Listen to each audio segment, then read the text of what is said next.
was the first ever university presenter to receive this award.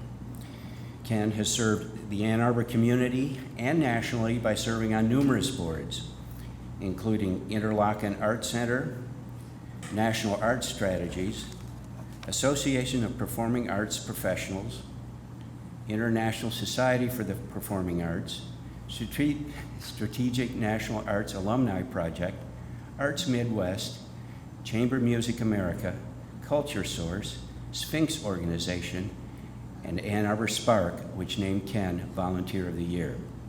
Stay with me. Ken is also the author of a recent book chronicling his remarkable career at UMS. The title of the book is Everybody In, Nobody Out, Inspiring Community at Michigan's University Musical Society. It's quite remarkable how remarkable lives spawn remarkable books. It's an excellent book. I encourage you to read it. It's a great story and a great read. Ken also served as U.S. State Department Cultural Ambassador to Brazil, China, Lithuania, and Mexico.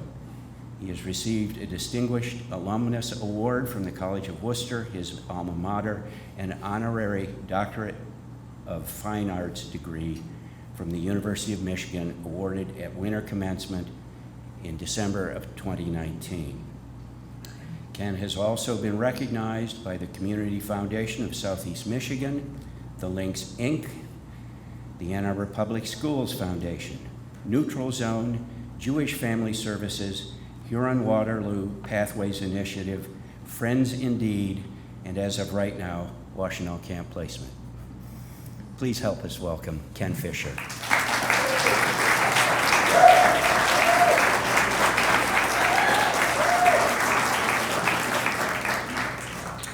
Thank you very much. It's great to be here. When Chris Wolfe called me about having a role in today's event, I found his invitation irresistible for three reasons. I can't say no to the big-hearted and generous Chris Wolfe, that's number one. Number two, I would have the chance to introduce, see, hear, and be inspired once again by John U. Bacon.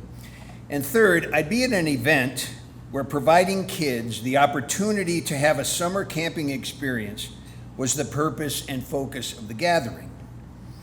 In my memoir that Chris referenced, I wrote that second only to my family, the experiences that most influenced the person I became were my camping experiences as a kid. I learned to swim at camp, and a few years later became a member of the Plymouth High School State Championship swimming team. 1961, we beat Pioneer, Grosse Pointe, Pontiac, you name it, we beat them. I was on my own at camp, away from home, living in a cabin with a bunch of kids, some like me, some very different from me, for the first time in my life. Learning so much about myself, about the backgrounds and cultures of the other kids in the cabin and in the camp, and about how to get along in the world. And because of camp, I made some lifelong friends. In fact, this coming July, three guys I met at camp in 1957, when I was 12 years old, Ronnie Stowe, Mike Bressler, and Dave Posen, we're gathering for a reunion after 65 years. And what are we gonna do? Go swimming, canoeing, having campfires, and sleeping out under the stars, all the things we did together as kids at camp. Are you getting the point?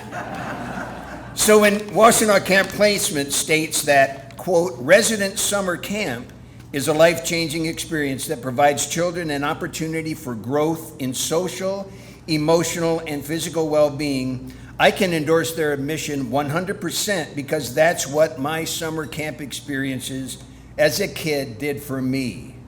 You get it? You got it. Talk about impact. Now, when John U. Bacon speaks, people listen.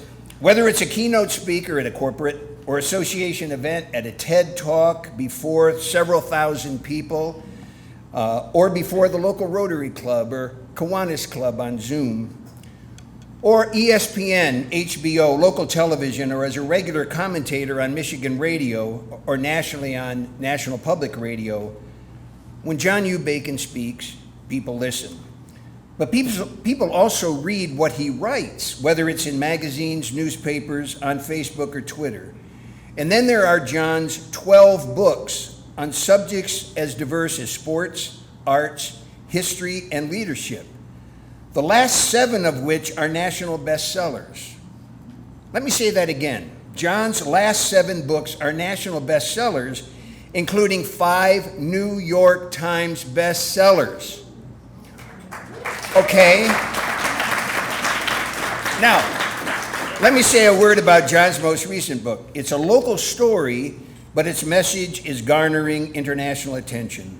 Let Them Lead, Unexpected Lessons in Leadership from America's Worst High School Hockey Team.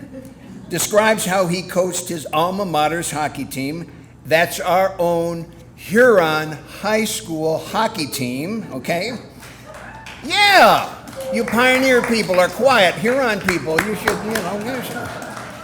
Well, how he take them from worst to first in 3 years.